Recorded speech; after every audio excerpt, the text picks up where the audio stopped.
Hey guys, welcome back to the channel. So today we got a little, update on my car. So I want to show you guys everything we did after the track. I showed you guys in the track video what the plans were, and I wanted to make a video on it, but we just got too busy and got into it, and it ended up just being a disaster, some things. So we weren't able to make a video on it, but there's plenty of videos on those how-to installs anyways. But just wanted to show you guys what all we did, any other little updates I've done to the car, and what are the plans and stuff like that with the car. So right now I'll just show you guys. I just did something underneath the car in the turbos, because I'm starting to feel a little bit of the heat coming to the floorboards. It's starting to get a little warmer already in Florida, so I decided to put a turbo blanket on the turbos. I have one put on already, but I figured I'd show you guys now. And just go ahead and see. Hopefully that makes a difference. And I'll show you guys the rest of the stuff. So there's the turbo blanket, and I can tell when I'm on the car. Like, you know, I'm aggressively driving, the inlet temps go up pretty quick. So maybe, I know the turbos get pretty hot. I mean, they're running off exhaust. That's the way they work. So hopefully this will help a little bit, since it's hard for this not to breathe in a bunch of hot air, since basically my filters are right there. This kit was designed where it made it real difficult to put a filter, so I had to literally make my little inlet pipe right here to actually make a filter work. And honestly, it's pretty efficient. The intercooler works pretty well. It usually stays right about 90 to 100 degrees, but when I get on it, it jumps pretty fast. It goes, you know, to 110, 115 pretty fast. So decided to do these turbo blankets. I have to still put the other one on the other side over there, but decided to do this turbo blanket. Hopefully that'll help a little bit with the temperatures. And I might wrap the turbo, I guess the turbo manifolds. So that might be next if I feel they're still getting too hot. But yeah, let's see what these do. Nothing fancy, just a turbo blanket. You can get them on Amazon, on eBay, and pretty much anywhere. But yeah, here it is. I don't know if I showed you guys already, but I did end up basically tapping the wastegates into the exhaust, because I got tired of that just screaming it was doing, and I wanted to actually hear the turbo noises. And yep, I hear the turbo noises now. So I tapped the wastegates into the exhaust. You can see I had my muffler guy just do it, and I'm really happy I did that. Really happy I did that, and it works great. Everything still holds the right boost pressure, and I'm still a low boost, still at 10 pounds. So that's where we're at with that. All right, let's go look at the back of the car. All right, so now we're under the car, and the biggest change I did was right here. See if you can see it. I went down from a 373 to a 331, and I'm really glad I did, because now my gears are actually useful and they keep me in boost longer. And the whole idea of being boosted is to run it in boost and making power. And before, my second gear was almost useless. It'd just be in and out so fast. So I'm really glad I did the swap. And this is, like I told you guys before, this is basically an auto. See if you can see it right there. Yeah. This is an auto differential, and my car's manual, but you could swap them in, and I've swapped these before in other cars.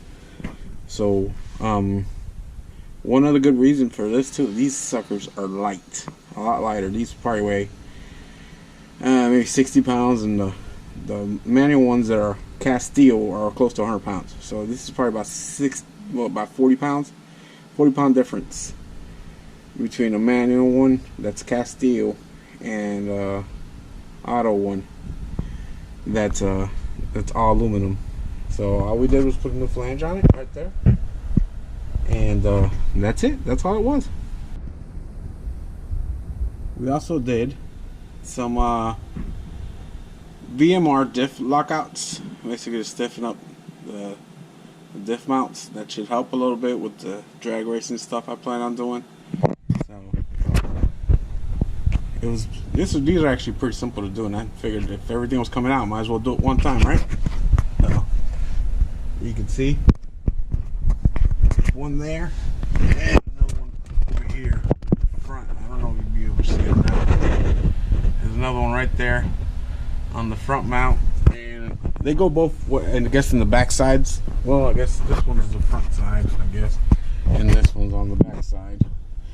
So yeah, I did that, and we did some, if you can see it, I did some BMR vertical links, and that should help a little bit with the wheel hop, even though this car doesn't wheel hop too bad. I don't know why, but it doesn't really wheel hop crazy bad. But I figured let me get them, and I'm gonna add a few more goodies to the suspension, but that's what I'm gonna start with.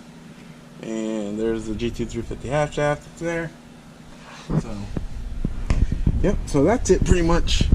What all I've done to the car here in the past few days. But the best thing I've done was this right here. God, what a huge difference was. Biggest difference, those gears. Those gears were, I'm really happy I swapped those out. The car is just amazing right now. The car feels really good because it just, like, I could go probably almost on to 90 something in third gear. I could never do that before. I was maybe, maybe 80 in third gear, and that's winding it all the way out.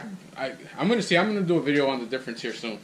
But those gears are really happy I did. Some people told me I should have done the 315. I figured the 331 gave me a decent balance of a little bit more of go, just getting it going and still have decent highway gear. Because I mean I could drive the car and I'm 70 miles an hour and I'm still in fifth gear. I could never do that, or if the car would be revving up high. I think at 80 miles an hour before, I think I did a video on it, and I'll show you guys right now. I'll leave it right at 8. There we go. 80 mile an hour. We're at 2630 RPM. Let's show the difference.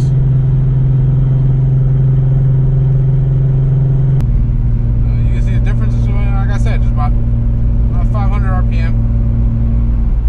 So it's a pretty good difference. Alright, there's traffic here. It's almost rush hour. I can't be going too fast. And I think at 80 miles an hour before, the car was like 27-ish or something like that. So now it's like at 22, 23, 100 RPM. So it's about a 500 RPM difference. So that's a lot more. It's 500 more RPM. I could stay in boost, and that makes a difference. That's definitely gonna make a difference. So I'm definitely happy I did that. The car definitely feels tighter while I'm driving it now. With the suspension goodies I did, it just feels better. That's the best way I could describe it. The car just feels a little tighter and better when I turn, and I'm really happy I did that. That's gonna make a decent difference, and especially when I take it to the track, it should give me more speed on the big end. I still need to work on everything else for the track. I need to work on launching the car better, figuring out where's the sweet spots to be, changing the gears and all that stuff. But all that's going to come with time. But yeah, that's it, guys. That's all I've done to the car, just to make it here a little better, a little more suited for the setup with the twin turbos, because I just feel the 373s were just killing me. They're great gears for NA cars, but I think there's just too much gear for anything. For anything boosted, even though with the Pro Charger, it felt good with the Pro Charger. But the Pro Charger does boost so different than these turbos do. These turbos come in at about 3,000 and full boost at 4,000, and you're there the whole time. The Pro Charger was just gradually coming in. So I wasn't full boost till I think 6,800, 6,900 RPM. So it's way different. So I feel like these 331s are just gonna give me that wheel speed and just keep me in that sweet spot longer, before I have to shift again. Even though shifting at the higher RPMs puts me right back in the boost, but just keeps me there where I have to. Honestly, I want to try to shift the car less. So hopefully that's gonna help at the track. But there it is, guys. I hope you enjoyed this video. If you did, give me a big thumbs up. Let me know what you guys think. Any other ideas, any other things I could do to the car to make the car better suspension wise, let me know. And yeah, had some fun doing this stuff. So hope you guys have a great day. Bye.